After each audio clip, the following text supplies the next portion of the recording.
Imagine this. Right now, at this exact moment, your body is being quietly attacked by something you can't see. Not by a virus, not by radiation, not by poison, by fire. Not the flame in your room, not a candle, not a matchstick. I mean the real fire, the invisible one, the one that is inside your own atoms. And once you understand what it is, you will realize something terrifying. You were never safe, not even for 1 second. Fire doesn't burn you, your atoms do. And when Richard Feynman explained why, he wasn't just answering a physics question, he was quietly ripping apart reality itself. Stay with me, because if you leave now, you will continue walking through a universe you completely misunderstand, and it is far more dangerous than you think. If your mind enjoys discovering the forbidden side of reality, the side they never taught you, this channel becomes your safe place, not for comfort, but for truth. Now, listen carefully. You've been told your entire life that fire burns because it's hot. That's the lie, a useful lie, a kindergarten lie. Heat is not the reason your skin dies in flame. Heat is only the messenger. The real killer is something far more intimate, your own electrons. Your body is built from atoms. Each atom is a tiny solar system, a nucleus, and little particles called electrons orbiting around it. Those electrons are not decorations, they are... Pause for a second. Look at your hands.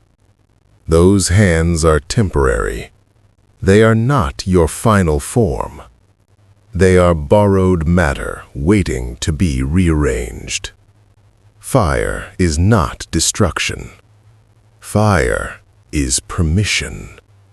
Permission for atoms to go back where they belong. Your fear of fire is your fear of becoming what the universe always intended. Here's the unsettling part. Your body is burning right now. Very slowly. Every breath you take is a slow fire.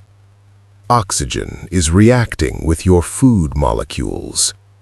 Electrons are being stolen. Energy is being released.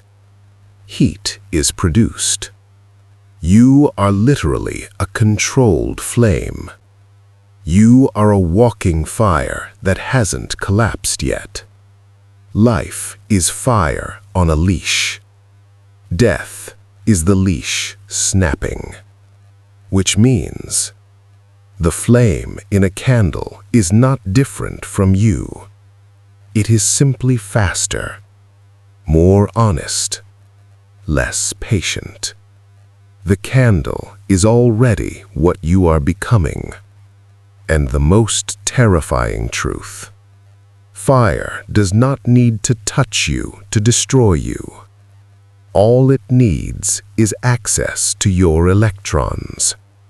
That's why explosions kill before flames reach you. That's why radiation burns without heat. That's why stars can vaporize planets from millions of miles away.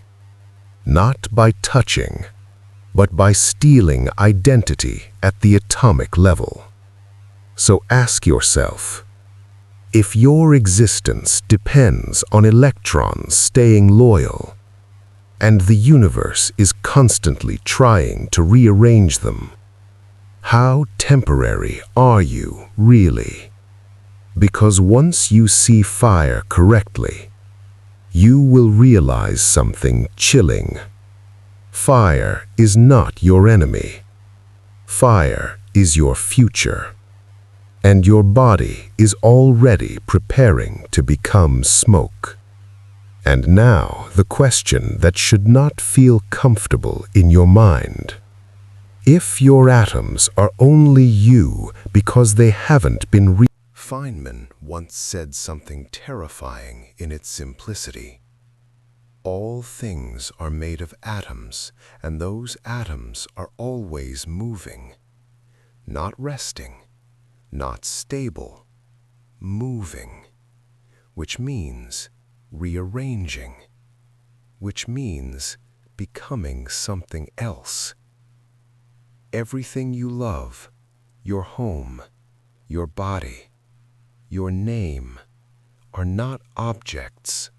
They are temporary arrangements. Fire is what happens when the universe decides an arrangement has lasted long enough.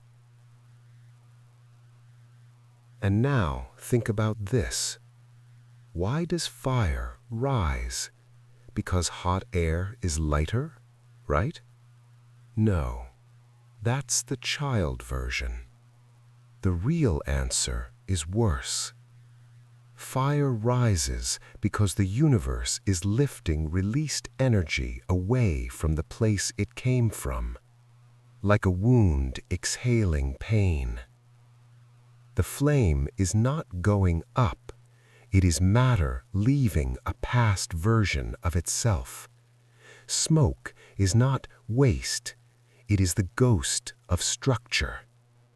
Ash is not leftover. It is what remains when identity is finished. Which means every time you see smoke, you are watching a memory, the memory of what something used to be. Your body will make smoke one day, not metaphorically, literally. And here is where it becomes existential. Right now, the atoms inside you were once part of something else, a tree, an animal, a star, a planet. They belonged to other identities before you borrowed them. You are not made of new atoms. You are made of recycled existence, which means your body is not really yours. It is rented. Fire is simply the eviction notice. And now the terrifying realization. Nothing has ever truly been destroyed.